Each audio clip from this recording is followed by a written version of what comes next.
Fellas, we checked the pulse. There is a heartbeat. In fact, and the US men's national team is not dead. After what I would call a successful camp with a 1-1 draw with Ecuador that finished in second place in World Cup qualifying at CONMEBOL, a very tough confederation, and a 2-1 win over Australia that was on a 7-game winning streak, the United States seems to be coming back to life under Mauricio Pochettino. Maybe. Let's not get ahead of ourselves. But I'm going to say this. There is hope, but the only problem is hope kills. Hello. If you're new here, I'm Filippo, and welcome to Tactical Manager TV. And today we have our camp recap with Adam, USMNT Stan on X. In this case, it'll be the October 2025 camp recap. We're going to start by judging the overall camp with our new rating system, the pulse check, which I'm going to explain very soon. From there, we're going to be giving 2 players that had their stocks go up, 2 players that had their stocks go down, 1 big overall positive this camp, 1 big overall negative, and then last but not least, we're going to rate from 1 to 10, with 5 being average. How was the camp? So make sure to drop a like in this video if you haven't already. I'm not going to be asking during it, so just do it right now so you don't forget. It helps the channel a lot. And let us know in the comment section down below. 2 players that had their stocks go up, 2 players that had their stocks go down, 1 big positive and 1 big negative. And again, I'm not going to ask for likes during the video. So I know that if you forget to do so, you're never going to forgive yourself. So just do that right now. Let's play the intro and let's bring in Adam.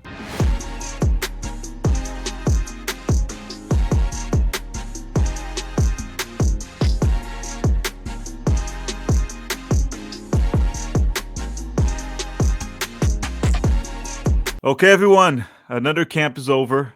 Another camp recap is here with Adam, everyone's favorite guest. I think you're ahead of Pete, Adam. Oh man, that's like an honor. Because Pete is almost like polarizing. There's people that hate him and people that love him. Yeah. I've never seen anyone hate you, so good for you. Right. We're out there. Somewhere. Maybe by the end of this episode, we'll get 1 or 2. Yeah. But everyone, we're going to start these episodes with a new idea that Adam proposed. I liked it, and we're going to go with it. So usually we start talking about the results of the camp, and then we dive into stocks up, stocks down, positives. When we do this quick camp recap that I'm going to put on screen right now, we're going to have a little series right now called the Pulse Check, which we're going to check the heartbeat of this team. And it will progress or go down or go up camp by camp, right? Because there was that joke that this team had no heartbeat. And Adam, from 1 to 10, that's what the scale we're going to use, 5 being, I guess, 5 being healthy, right? Below 5, you're barely alive. Above 5, you're a healthy adult. And 10 means you're a professional athlete, like you're flying, like you're Christian Pulisic. The pulse check. Going into the previous camp, I think it's fair to say the pulse check was like 0.1. We just weren't dead, but we're pretty close to dead, I would say.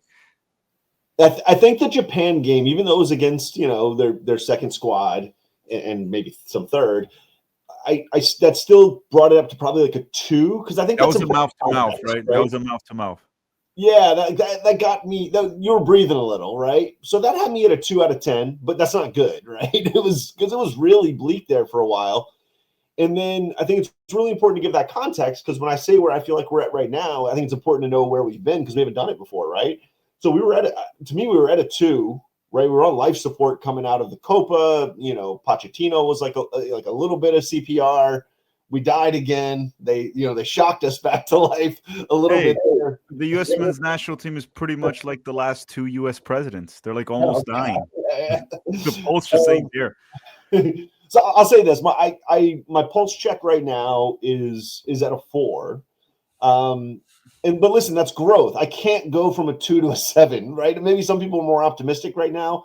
I'm at a 4, and I'll give you a couple whys, and maybe I'm excited to hear where you're at as well, and maybe some of my whys will spur some of your thoughts as well. I think that we seem to be developing a system of play that our guys are looking more and more comfortable in, right? And that's the 3 in the back, which we started at the end of game 1 last camp, flowed into game 2, flowed into this camp. And I actually think we look good in it, right? There still are some weaknesses that I want to talk about. I'm going to hold on to some different segments to kind of hold off on those weaknesses. But overall, we look more coherent. We look like we have an identity. Guys are starting. We've been able to flex different pieces in, and I think we still look solid overall. And then there's also like competition for spots is developing, which is nice. I'm a little uncertain about certain spots, but at least we're competing, and at least he has some different guys in there, and he's given different guys chances. And then I think the other big thing for me that kind of brought us back to life was Poch mentioned that, his first couple months here, maybe first year, he felt like he was coaching attitude and coaching, the culture and coaching the desire and, a lot of things that like as a coach suck to coach, honestly. Like when you have to coach that stuff, it kind of means you're not coaching the things that actually impact winning. Not that those things don't impact winning, but you're not able to coach any of the on-field stuff as hard as you want, or the on-field stuff just doesn't matter if you have the wrong guys, they have the wrong attitude, etc. So it's nice to hear him say that, like, he feels like he's gotten to a point where he's actually coaching tactics and coaching soccer now, because that's a good thing. So we went from 2 to 4 for those reasons, and now we got to go from 4 up, right? Because we don't have much time. For anyone wondering, this is more or less what Adam's referring to. Pochettino did make an Instagram post where he also tagged the USMNT. It's obviously cut right there because it's in the bottom, but he was saying culture eats strategy for breakfast. It seemed like he was criticizing the culture within the U.S. men's national team that he inherited, right? How much you guys want to blame Berhalter or the players for it, it's up to you. I really don't care. I think it's a little bit of both. It's obviously on the players. It's obviously on the previous coach, because usually the culture comes from the coach, especially when you can select the players that you want. So my post check is not going to go quite to a 4, but close. I thought after the Japan game, we went to a 1. Like, oh, the patient is alive, right? They're alive. They were not dead yet. Now, this one, I would say we went to a 3. We're like recovering. And I hope next camp with good performances, I would put this team on a 5, which is we're healthy. We're healthy. And then hopefully in March, we can break that 7. We break that 7 with good performances and good results, and we come into the World Cup with some optimism, right? Because this was a positive camp. Obviously, we're going to break it down slowly and go through the stocks up, stocks down, big positive, big negatives, and all that.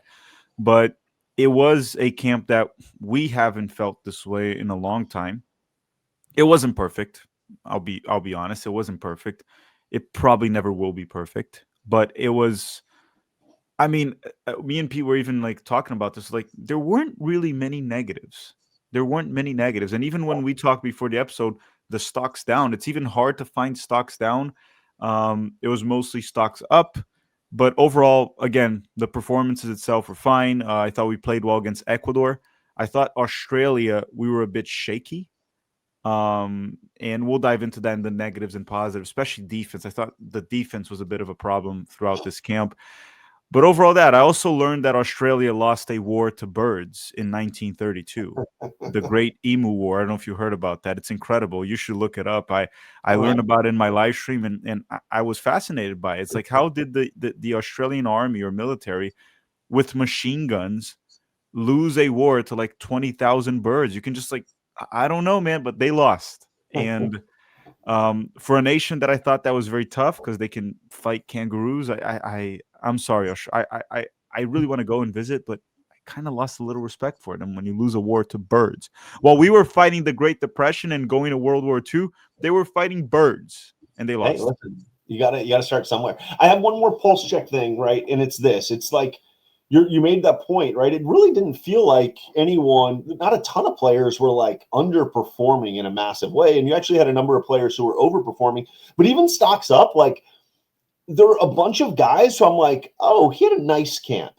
right? But only a couple, it was like, whoa, he was way better than I thought he would be. Most guys I felt like played to their level or maybe a little above or a little below, right? That's kind of our point.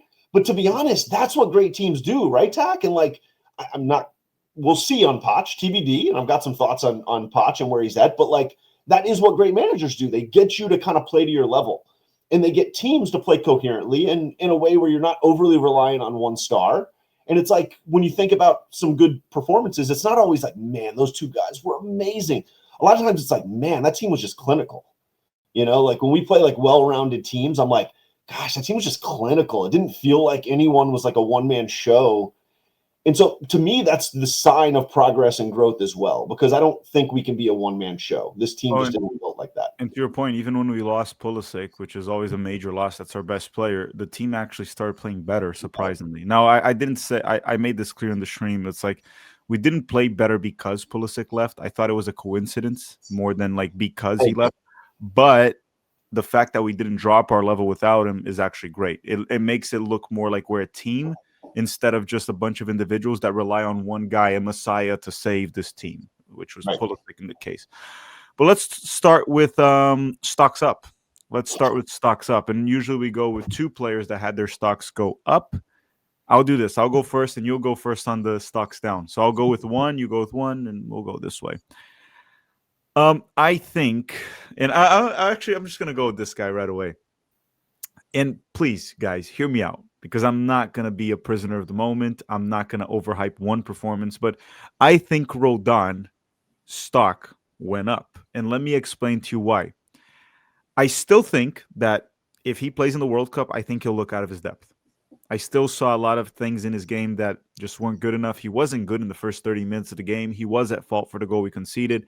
But ultimately, he got the assist, and he was a big reason why we won the game. Off the field, we already heard multiple times coaches compliment him more for his off-the-field skills rather than on the field. Why am I saying his stocks went up? Because he went from, and this may sound a little harsh, he went from completely useless on the field to I just don't want him to play in the World Cup. Does that make sense? His stock went up. Not that I want him to play. I kind of already said this before. I really don't care at this point if he's the 26th man in the roster, because everyone has spoken so highly of him off the field that there's got to be something there, right, off the field. On the field, my opinion hasn't really changed much with the 2 assists, because he's a professional player. He can do that. He can score a goal. That'll happen. But the larger data sample size that we have on Roldan is not good. It's not good. So, of course, if he goes against Uruguay and Paraguay and gets an assist again or a goal, we can start to change. We're like, well, maybe the guy's a late bloomer or something happened. And he has played better for the Sounders in a different role also this season. We saw that in the Club World Cup against Botafogo, Atletico Madrid, and even PSG. Mostly Atletico and Botafogo. I think those are the games that they played a bit better. But I think his stocks went up because his stock, Roldan, was as low as it can get. And right now it's just very low, if that makes any sense. I mean, listen, he literally went from out of the picture, right? He wasn't on a roster for a long, long time to clearly in the picture and fighting for a spot. I don't see how objectively his stock has gone up, right? Like, there's really no arguing it. Whether you like him, whether you don't, whether you think he will or won't perform against better teams, which I don't. I think the biggest thing I have against Roldan is the biggest thing I had against guys like Ferreira and, on and on and on, which is like, I do think these guys are good soccer players, right? Of course. I think in the context of a national team that has ambition to go to a World Cup and compete with higher level teams, those guys, the ceiling isn't there. I think you're going to see them underperform as the competition level rises, which I think is what you're getting at, Tack. Yeah, right? Adam, just going back to it. We have data on that. The 2022 cycle is a great example of everything you're saying and what I said as well. If you go back to that cycle, yeah, like Acosta had some good performances throughout the cycle, mostly bad, but some good. But we kept saying the player profile, he's going to look out of his depth when push comes to shove. Jordan Morris, he scored for us. What was it? I think it was Nations League. He played in World Cup qualifying. Jesus Ferreira had some good performances. Walker Zimmerman, right? And a Shaquille Moore. And then when we finally got to the World Cup, I would say all of them, Shaquille Moore, Jesus Ferreira, Jordan Morris, they all looked out of their depth. And Walker Zimmerman, he didn't quite look out of his depth. Like, he was okay, but he also made a big mistake that could have cost us the group stage against Wales, for example, where he tried to like give Gareth Bale back shots in the middle of the game. You can't do that in the box. So it's just that is my concern when we talk about Roldan. It's of him getting minutes in the World Cup. Now, if he's a 26 man and he helps keep the group together and he's a guy that people like having around, you kind of need those, right? You need to have an actual, like a family there, like an actual team. And if he helps with that, so be it. Bring him as the 26th man or staff, whatever you want to do. But I think if he gets minutes in the World Cup, I will die on this hill until I see otherwise. And that's what I keep telling, because the fan base very often is very reactionary. Yeah. He finally had a good game in so long. And it's funny because if he shits the bed against Uruguay and Paraguay, they're all going to say he can't be here anymore. He's terrible. And the truth is somewhere in between right now, where I accept the fact that off the field he brings something, but I still don't think on the field. There's the MLS shows that are pushing that he can contribute on and off the field. I don't think he can contribute much on the field. I still don't think that, regardless of this performance. But I've grown to accept the fact that off the field there must be something, because Berhalter said that about him, and Pochettino. Those are two different coaches with two different perspectives, two different cultures. So that is why I think it stocks up. And to your point about he was out of the picture, he was out of the picture. He was like a late addition in the last roster. And right now, under Pochettino, looking from a Pochettino perspective, I think Roldan is more likely to go to the World Cup than to not go. I agree. So who's your stock up? I'm going to cheat. The nines. The stock up for both the nines. I'm combining them into one. Yeah. Just the 9 position in general, though, right? Attack like that has been over the years. That's been a concern. I think when we weren't calling Haji in, and we didn't have Pepe or Ballo healthy, that's been a concern, even in the Poch era, right? It's like, oh gosh, what are we getting from our nines? Well, man, Ballo will come back and he'll say, but now we actually saw the actualization of it, right? Haji hasn't played much at the 9 for the USMNT over this cycle, and he looked great. And he did kind of what he's done for club, and you kind of saw, oh wow, the translation's there, which we haven't seen from Sargent, and we saw it from Haji. So clearly, stock up. Ballo, to me, he already had high stock, but I think some doubted exactly how good he was because he was gone for, I don't know, most of the last year. And now you saw a goal against Japan. You saw a goal and a really good performance against Ecuador, honestly. I mean, outside of just the goal, I thought he was dynamic throughout the game. So the 9s is my first stock up in the 9 position. Okay. I was going to go, maybe you'll go with this guy. I was going to go Testman, but I actually want to go someone else for my stocks up, because then you can use Testman if you want to, because I thought his stock did go up, but I can't do more than 2 players. I think Sergino Dest stock went even higher. It's kind of weird because going back to even one old quote that we used from a user on Twitter that was brilliant about Gio Reyna, I'm going to use it for Dest now. Everyone's better at defending than Dest. Everyone's a more well-rounded right wing back than Dest until it's time to be Sergio Dest, right? Yeah. And then there never are. Like, for example, Alex Freeman. I actually thought he was worse than Dest on defense when he played. Got beat many times.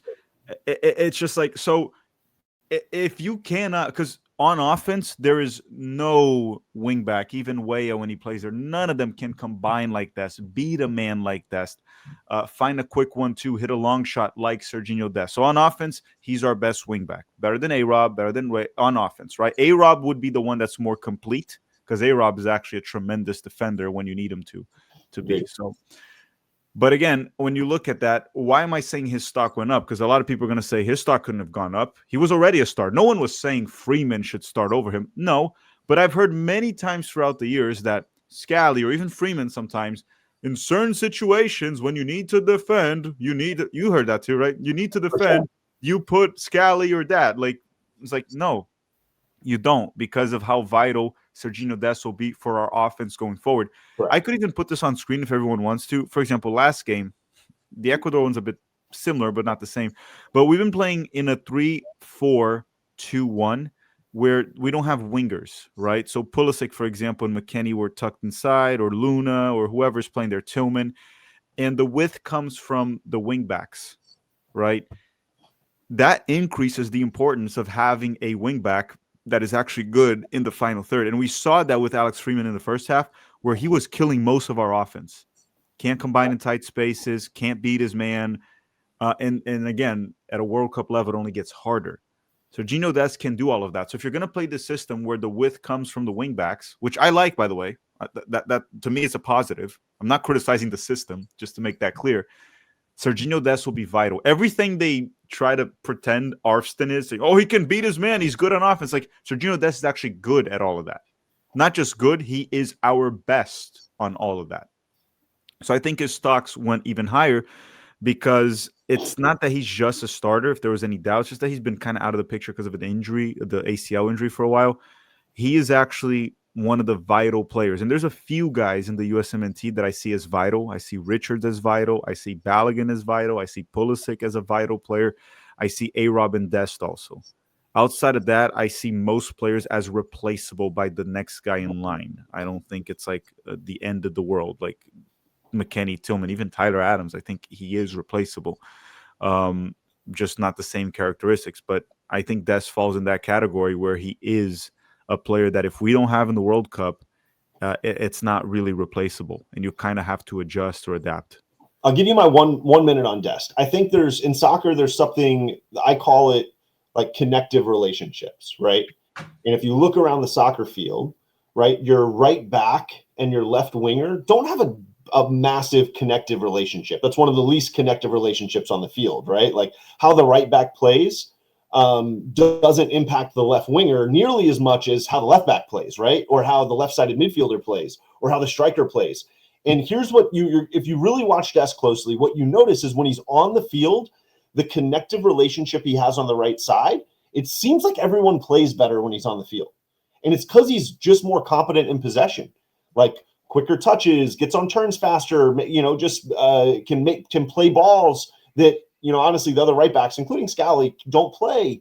And like it raises everyone up. I think Timmy Weah has benefited the most, honestly. I think Weah over the last 4 years playing with Dest has looked really good. And I give a lot of the credit to that connective relationship with Dest, right? And I think you saw McKennie. McKennie didn't really look very good. He was fine, but he didn't look very good in attack. So I think what you see is like on that right-hand side, when you have somebody like Dest, everyone's elevated because of that connective relationship and how it works in soccer. And when you have somebody like Freeman, you start looking around and you're like, gosh, that guy didn't play great. That guy didn't play great. And it's hard to like appoint blame, but that is the impact of having a lower level player on the field, right? Yeah. Is it actually does have impact on how other guys play.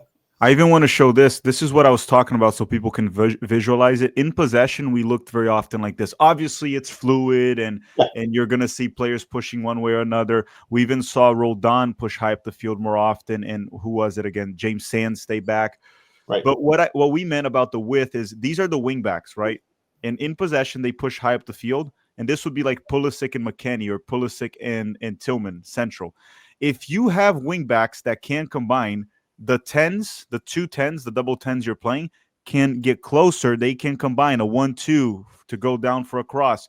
Or if they don't do that, the guy can create shots on his own. You actually create patterns of play. Now, what happens very often is if you have like Freeman here down the right, you have no combination play on this side. So you either, this side is just usually like dead, or he's just going to go down and whip in crosses. It'll be like Berhalter ball from the past. Right. Or you lose the ball, or that guy isn't comfortable on the ball to make the quick decisions, and he plays it back to the center back, and they change sides, right? That's what happens the most, honestly. Mm-hmm. It's not like, and that's why people don't look and like, Freeman didn't do anything that bad. And it's like, I agree, but he was so conservative with his play that play always went back to the other side from him.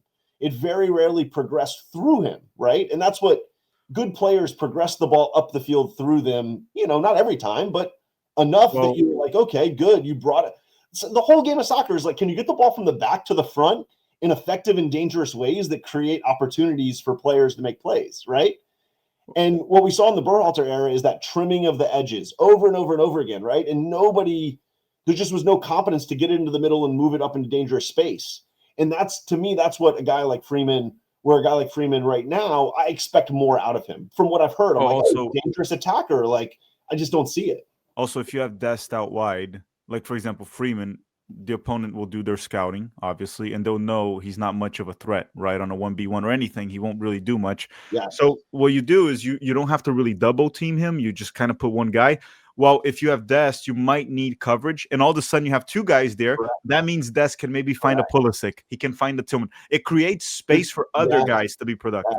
Yes. And now we're talking tactics. I love it. Like, you're going to shade your defense more toward the midfield, right? More toward the striker, less toward the right back, right? You know that you don't really have to contain that guy the same. Whereas when Dest gets on the ball, right, defenses, the threat of what Dest can bring, defenses have to acknowledge that. And just acknowledging that with how they're going to, interact and how they're going to space is going to open up passes that Dest can now make that are going to be dangerous, and to channels, or like you said, 1-2s with that midfielder on his side, like all sorts of cool things. So yeah, I know we spent time there, but I think there's some cool tactical stuff that is really important. I'll give you my last one. I'll make it pretty quick here. It's my Poch. He's not a player, and I know we do players. I'm cheating again, but my stock for Poch is up right now. It's not a top 100 stock yet, but my personal stock on Poch was pretty low, man, coming out of the summer. And especially, going into that first camp, it was like, oh, where are we going? Feels like we're gonna have to fire this guy. And now there's like light at the end of the tunnel. We're not there yet. There's a pulse, right? There's a pulse now. There's a pulse. And so now like the stock is up for the Poch era. And, I'm optimistic and hopeful that, there's some stuff going on behind the scenes that we don't have as fans access to. And that maybe there really was like a year-long breaking down of this team and this guys, that now he's turning a corner and he's going to be able to like now bring in the best guys and have them on board. He knows who he can't bring in, which some of us may disagree with, right, or not understand, but maybe there's legitimate reasons for it. So it was kind of a pipe dream. I put this stuff out there earlier in the year that there's like a pipe dream that Poch is playing some 4D chess and culture building. And my stock up is like, I think we're starting to maybe see that could potentially be the case. I'm not all the way there though, Tack. I wish I was, and I wish I could go all in. But hey, growth and stock up. It was also probably his very first good camp outside of that Jamaica one. So again, we can't just get one moment and overreact to it. It's like this was the first good camp, so it's positive, right. And now he gets the benefit of the doubt back because he had lost that for a few seconds. Let's do stocks. You said we weren't perfect before attack, but nobody could expect that, right? All you could expect coming out of the last 3 camps was a little growth, and that's what he showed. Now we have to see a little bit of growth again, right? If we regress again and next camp's pathetic, it's going to be like, oh my God, that was just an anomaly. Let's start now. We have 2 stocks down each, and you can start. Who's your first stock down? Some may disagree with this one. So I think there's a serious battle in the midfield in those pivot spots, right? I really think we have a battle. I don't think Poch is even locked into Adams. I think a lot of people are, but I don't think Poch is, and nor do I think he should be. I think Adams is probably a good choice in certain types of games, but there's other types of games I don't think Adams is a good choice. And I think I think we saw that this game, and with Adams out, I think we play more coherent attacking soccer when we have to possess and break people down. So I say all of that because there's this battle going on. And to me, the one guy in this camp that was a part of that battle that severely underperformed was Aiden Morris. I expected more from what we've seen from him at club. And I think he's leveled up with club over the last year and a half. But I thought he was really poor in the minutes he got. I just didn't see it. I thought he was a big part of why we gave up that goal against Ecuador. And I thought he did a lot of stuff getting out of position, gambling throughout that game where he didn't get burned. That was very similar. He didn't look great on the ball. He's fine, but didn't look great on the ball. And for the most part, just didn't have a presence in that midfield spot that I thought we might see a little bit more of. He looked more like Sebastian Berhalter, honestly. Like it was like, honestly, I think Sebastian Berhalter's probably put in better shifts than Aiden Morris did. So I was disappointed there. I was going to say we might want to start questioning the championship because outside of Haji, it looks like every American that does well in the championship, he comes to the national team and he doesn't really do well. Sargent is a great example of that. Aiden Morris is Middlesbrough's in first place or second. They're like top 2. I think they're in first place. And Aiden Morris has been one of their key players. And then he comes in. Obviously, we don't want to judge Aiden based on one game. He probably should be brought in again. Like, it can happen, right? It can happen. The same way Roldan can put up a masterclass out of nowhere. Aiden Morris can struggle for a game. It can happen. We don't want to overreact to it. But it seems to be a pattern with the championship, right? Outside of Haji, I'm not going to talk much about Ajiman in that sense because he's not really lighting up the championship. But Aiden Morris, if you are a starter and one of the best players for the team that leads the league, that means you are among probably one of the best midfielders in the league. And Sargent has been fighting, like outside of injuries, fighting for like the golden boot, essentially, right? Top goal scorer. Again, just something to think about. But yeah, Aiden Morris would be one I agree with. because I was expecting him to come in and play well and make a case for himself. And he Me didn't too. quite do that. He didn't quite do that. One of my stocks down is actually going to be Ajiman. And not because I was high on him. My stocks were pretty damn low on Ajiman, but I thought the stocks were higher for Pochettino because coming into the World Cup, the Gold Cup, Ajiman was the starter over Haji. Because then Haji got injured. Haji got injured, and then ultimately Ajiman went all the way. I don't know if that was going to change during the Gold Cup, but the data we had was that Ajiman was the starter there, and Pochettino's complimented him a lot and brought him back. So I was a bit concerned that Ajiman would play these games and whatever, and probably not do well and still continue to get called in by Pochettino. But Pochettino didn't play him at all. He played Balogun, and then in the first game, he subbed Balogun for Haji. Second game, he played Haji, and then he subbed in Balogun. And on top of that, Balogun showed what he can do, and he scored against Ecuador, against William Pacho marking him, a world-class center back. And like Ajiman would have fallen in that goal with William Pacho holding him and all that. And then you also had Haji come on and score brace with 2 goals that were not easy. The second one was very tough, and the first one was not easy either. That's nice, right foot So, poke. so again, and then you have Pepe that's not there, which Pepe is better than Ajiman. We know that, right? So my stock for Ajiman is pretty much the same. My opinion hasn't really changed, but it looks like Pochettino might have. Yeah. And I think Ajiman's stock went down in that sense when you look at it from a Pochettino lens. I agree with you. And I think the biggest thing that makes a stock go down is that Haji played really well, right? Because that's kind of the open conversation's been Sargent or Haji or someone else. And obviously that someone else for Poch has been Ajiman. And I think Haji playing really well closes the door in a lot of ways on Ajiman's chances of getting that third striker spot if all 3 of those top guys are healthy, especially. So I totally agree with that one. So to be honest, there's some people are probably going to disagree with this, but there's nothing this guy did on field to make his stock go down. So I'm just going to preface it with that. And this is totally going to be a hot take for some, but the goalkeeper spot is one that I don't know what we're doing with. When I think about Matt Freese, I'm waiting to see him have some moments, and there really weren't moments for him to have. Like, just to be fair to the guy, like there weren't moments to have. Like the goals we scored were the goals they scored on us were, I can't really put either of those on the keeper, right? Now, that first goal wasn't ungettable. Once again, I'm not putting blame on him, but it's not a totally unsavable ball. Matt Freese does not seem to save balls for the national team that he shouldn't. And he, for the most part, I think maybe there was 1 or 2 rocky moments, whatever in the last year. But for the most part, he also doesn't, he's not horrific, right? He's not letting up goals or causing goals. So my stock kind of is like, I don't know, it's like doing this. It's not like this. It just kind of, what are we doing with the goalkeeper spot? Is this the guy that's going to make big saves and big moments in a World Cup, which you're going to need, right, Tack? We know that. Like, you're going to need a keeper to come up with a key save. I thought the Ecuador one, he could have done better, for example. That's what I'm saying. The Ecuador goal is one you could save. I don't put it on a keeper, but like a good keeper would expect to get a hand on that, in my opinion, right? And he's not like an exceptional shot stopper. And we need we're going to need exceptional shot stopping in the World Cup at some point, right?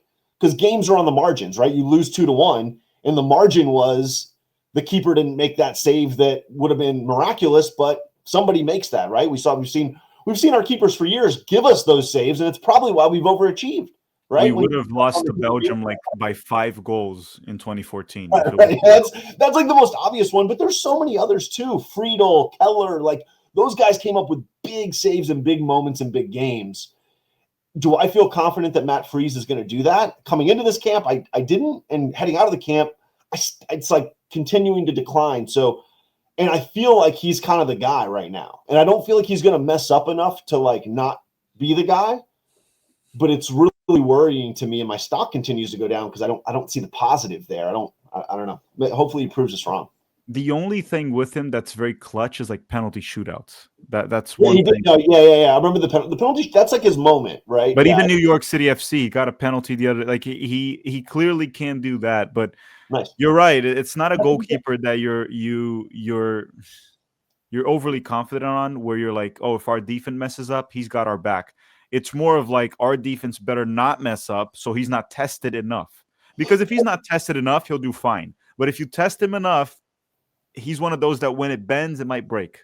So And just the goalkeeper position at large, writ large, is on decline for me, because if that, cause I don't see other. I'm not clamoring for other names, honestly. Tack, I haven't seen you clamoring for other names. Like, you might throw some out there, but like, there's nobody. I'm like, we have to get this guy. It's like Diego Cochin, but like, I know he's a young kid as a keeper. Like, I don't know if he's. I don't think he's probably the answer right now. Like, so goalkeeper in general stock down, right? But Freese probably gets the brunt of that right now. better than Baudry was in the U20 World Cup, that's for sure. Yeah, that was But my last stock down is actually Alex Freeman from Orlando City. And look at this. I'm wearing the Orlando City jacket, so people don't get angry about it.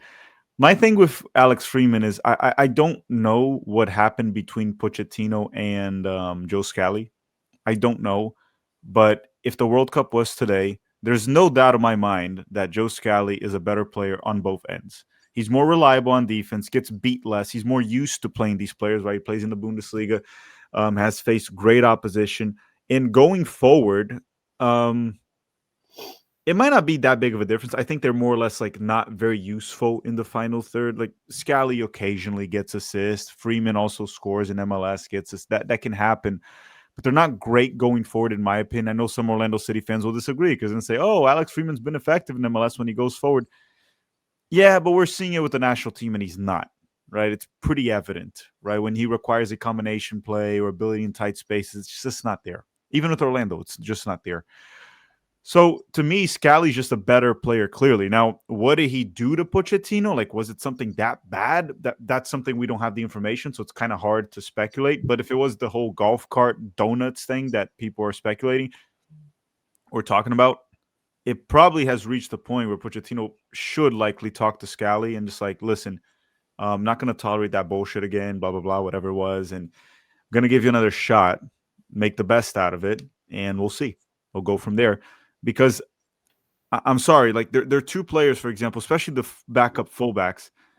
I am not comfortable in the World Cup if we have to start and play the full 90 minutes, Freeman or Arston. This is super concerning. Super concerning. Now, I am comfortable. Let's say A-Rob or Dest go down, one or another, and you have to play Scally on the left or the right and just like hold back, just play it safe. I can see us holding our own with him. I can't see it with Freeman and Arston. Now, I'm not putting Arston stocks down because I think Arston was more or less what he normally is. But I thought Freeman, once again, even when he played as a right center back in the first game instead of right wing back, he tries to overcome his defensive issues with his athleticism, and it's just not working. And on offense, like we talked about before, it kind of killed the offense. I think Freeman's stock went down because a lot of people were saying that he's a World Cup lock, not because of his performances, but because Pochettino likes him. But we saw Pochettino test him in different situations, and I could be wrong, but I didn't like what I saw. I don't think Pochettino also liked it. Now, he might not just want Scally, and then Freeman does remain as the top option, as the backup to Dest. But I also saw Pochettino test Weah at the wing-back position, which means, and even Brendan Aronson, which means he's probably not 100% sold on Arston and Freeman, because we know A-Rob and Dest are his top options. We know that, right? Because the gap is too big. He would be silly and stupid to not do that. So you would think that if that's the case, you don't have to play Weah there. If you have Arston on the bench or Freeman, you don't have to do that. You don't have to play Brendan Aronson there when Arston was on the bench. But it looked like he's not so certain on those two. That's the impression I got. And I'm going to say more specifically on Freeman because we have Scally as a right back option. While left back, it's Arston. Then after that, you could play Scally there, but then you have like Caleb Wiley, and that hasn't really like done much. John Tolkien, whatever. So I think Freeman's stock has gone down. We'll see next camp, and we'll see because MLS playoffs are coming up. So some players might just not get called in because of that, but we'll see. I think his stock did go down. And Adam, those are all the stocks down. Why don't we talk about now big picture? One big positive from this camp. You can go first and I'll go right after. My biggest positive is that I thought we looked we're starting to look more and more competent in attack with the three in the back, especially. I feel like it's going to be two-pronged.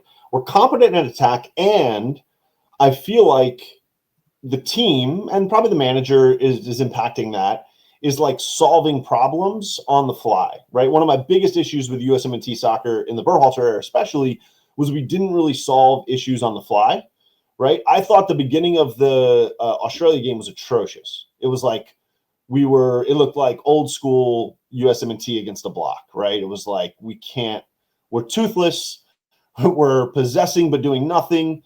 They're waiting for a moment where we turn it over and to go counter on us. And that's kind of what happened, right? They got on a counter, got a quick throw in, threw it in, and you're just like, oh, this team will make a mistake, right? If we get them in space, they'll make mistakes eventually, right? With the ball or even without the ball. And I think as that game grew, I know you said you didn't think Australia was a perfect game. It wasn't a perfect game, but I thought we grew into the game.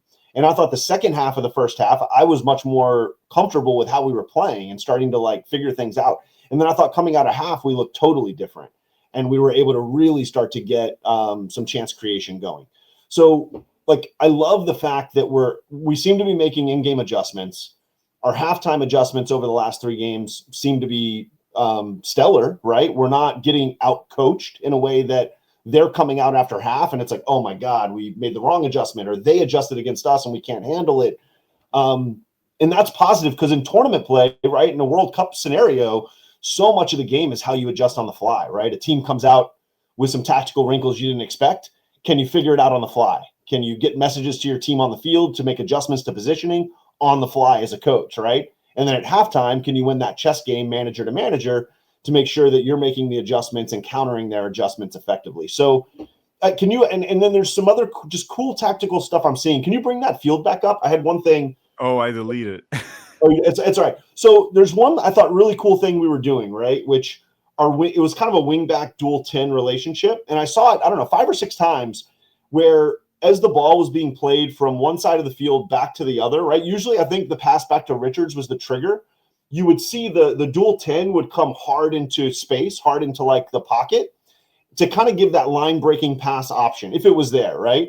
And then simultaneously the wingback, and this isn't complex, this is people are doing this in youth soccer, the wingback was flying up the field to give a long option at the same time, right? So just there was some other wrinkles. I'm not going to go through them all, but there was some other cool little like almost coordinated movements, right? That clearly were starting to develop. I was hoping, I kept seeing it, like, man, play the ball. And we like either Richards wouldn't see it in time or one of the other center backs wouldn't see it in time. Or at times the ball would get to the 6 and they wouldn't see it. But there's some like cool, like long diagonal stuff that's starting to like take shape. And I'm starting to see like, oh, okay, if we play together long enough and have the same group, in here for the next year doing it in all these camps, we actually have some tactical stuff that seems a little bit, it's like, it's complex, but it isn't, right? It's simple and it's not rigid. And it's a way to play that allows freedom and allows guys to make reads. And I think you're starting to see guys get more comfortable on the ball, right? The 1-2s in game 1, especially the 1-2s were awesome. We were playing so many 1-2s and like knowing where each other were. And that kind of thing is because players feel free and players kind of know what to expect. Players understand their relationships, right? Their situational relationships, like linking up. And so that's my biggest positive is like there's some coherence forming. We're not 2010 Spain, right? But like, once again, we're taking steps. We beat that one, so we beat 2010 Yeah, Spain. we did. Yeah, sure. We're taking steps, man. So it's good to see. That's my big positive. I'm gonna be very quick with my positive because more or less just kind of expanding upon everything you said. And there's been tactics aside, player selection aside, all that. There's been a change in attitude of the players on the field. The body language is different. Like we question very often, it's like, do these guys even want to be here? It very often looked like the team was anemic and just didn't want to play for the national team, as if it was like an obligation. While this camp, it didn't seem that way. We saw some fight in the players. We got hit by Australia. We hit back. Ecuador was physical.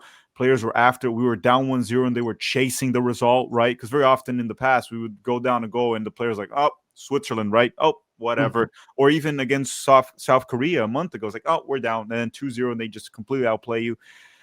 But it felt like the body language, the attitude it all was different. It seemed like a team. It seemed like a brotherhood. It seemed like players that were fighting for each other, that liked playing with each other. And I think that's very important because if you want to make a deep run in the World Cup, I guess, the culture within the squad or the roster, like Pochettino is kind of saying, has to be good. It can't be toxic, or it can't be complacent, or it can't be lazy, or just like whatever word you want to use for it, which was many words we used to describe the Berhalter era and the beginning, and not beginning up to now, the Pochettino era. So expanding upon everything you said, the body language was just completely different from the players, and that's all I have to say about the big positive, which is essentially just an extension of yours. Um, Big negative, and I'm gonna go first because it's also an extension of what you said, which is kind of funny. You talked about how we looked better on offense, which is true. There were more patterns of play. We were creating through the middle. We were dangerous in transition. We scored essentially in transition against Australia. They lost the ball. Richard steals it. McKennie, Roldan, Haji, goal. Another one too. He steals. Roldan takes the free kick super quickly. Haji, quick transitions, which is something we've always talked about. The opponent is more disorganized when they're switching from one phase of play to the other. And I don't think we're good enough to set up an offense and try to disorganize with the ball. It's very tough to do that.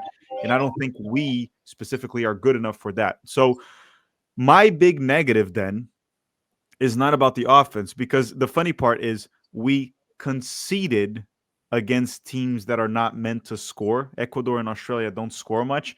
And we scored against defenses that are not meant to be broken. Those are teams that are tough to score on, but we conceded goals against teams that usually don't score. I don't think our defense did a good job. Now, I'm less concerned about that because it's easier to adjust the defense, because offense, it doesn't matter how many tactical changes you make. If the players suck, they suck. You're not going to create, you're not going to score, right? It doesn't matter.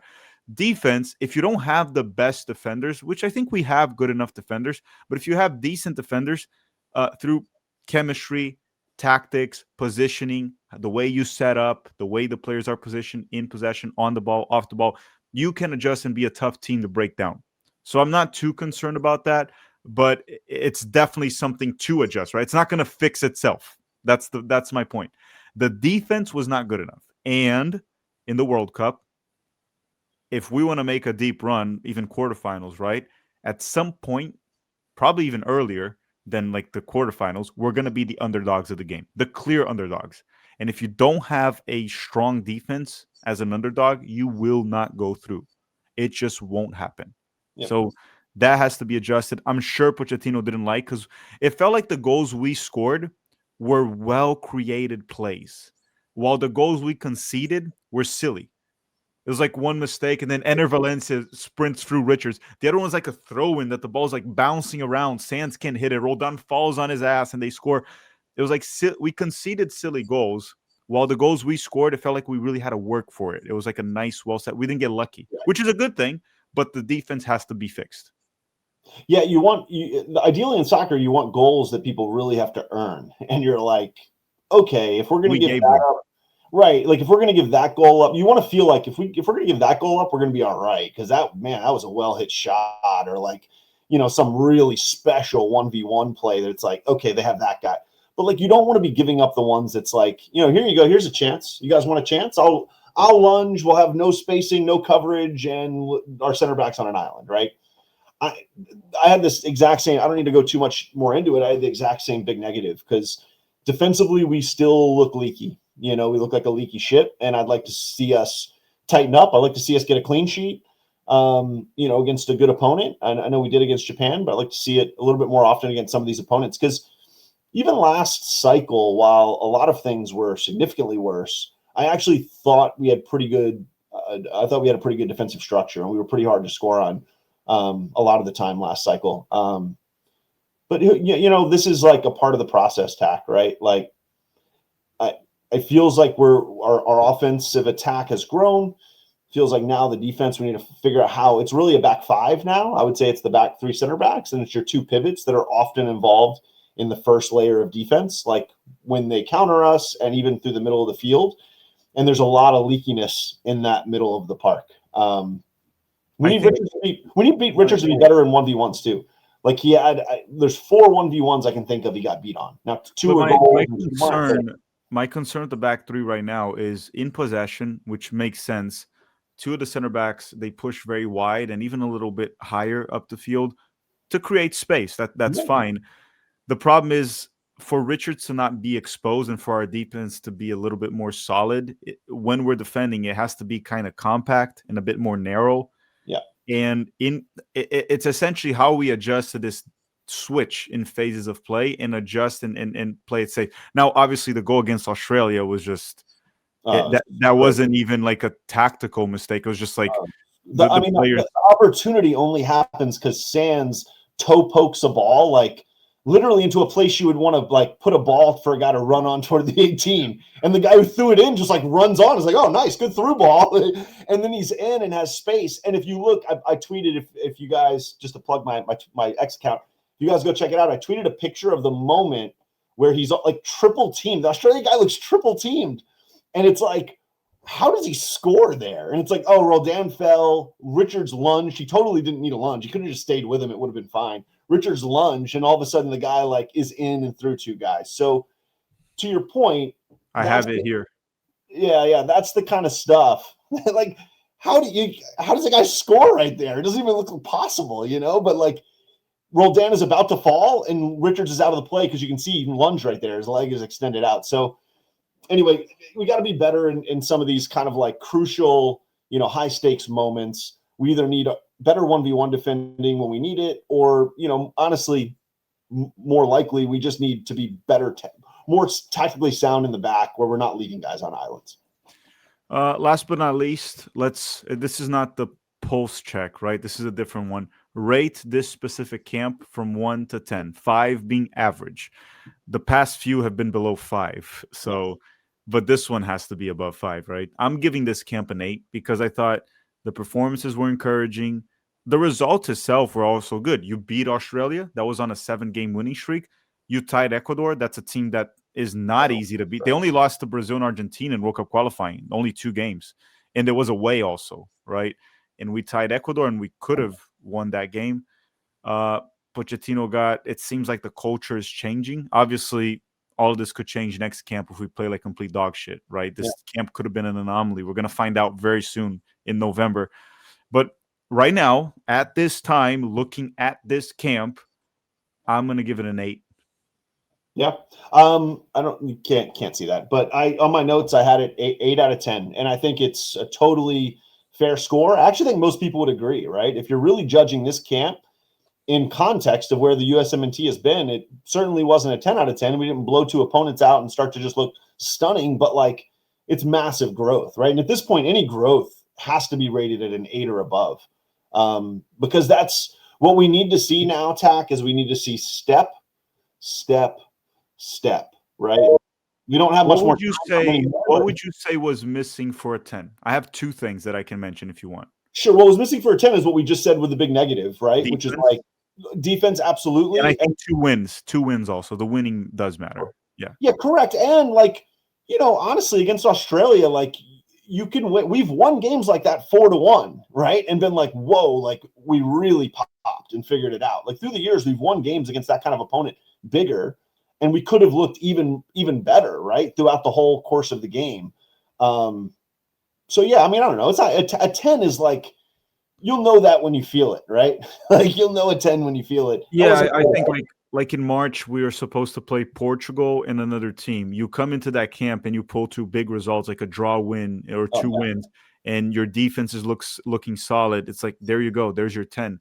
Correct. And that would, I mean, look, if this camp was a 10, the pulse check that we did in the beginning, we would probably hit the 5, right? We're alive and healthy.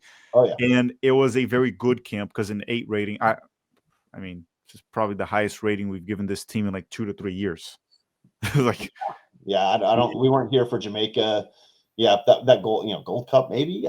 Or Nations League a couple years ago maybe. Yeah, but but even the one we won with Berhalter, we almost got knocked out by Jamaica. We got I don't think we were in an 8 there. I think it's the BJ. I think it's got to be the BJ Nations League. Is the last time I would rate a camp an 8 or above. So these are teams better than CONCACAF outside of maybe Mexico, right? Even though like Australia beat Canada like 2 days ago, or three or 4 days ago. But Adam, I think that's all. I'm kind of happy that we finally we were able to do. I know people sometimes think we love negativity, but we were looking forward to finally being positive. Please. And I hope November, I want to be delusional in November. I want to finish November saying, I believe we're going to make it to a quarterfinals in the World Cup. Maybe I want to finish November. I want to finish this year, right? Because that's the last camp of this year. Make me delusional. That's right. Make me delusional. I want hope, man. Bring hope. Like there's a little hope back, and once you have hope, it can be a delirious thing. So it can. Good chatting, Zach. Adam, thank you very much, guys. Make sure to follow Adam on X. We showed it throughout the video, and it's always under his head. And that's all. Drop a like in the video and let us know your thoughts, your comments, whatever you want to do. Thank you for watching. Have a great day. Bye-bye.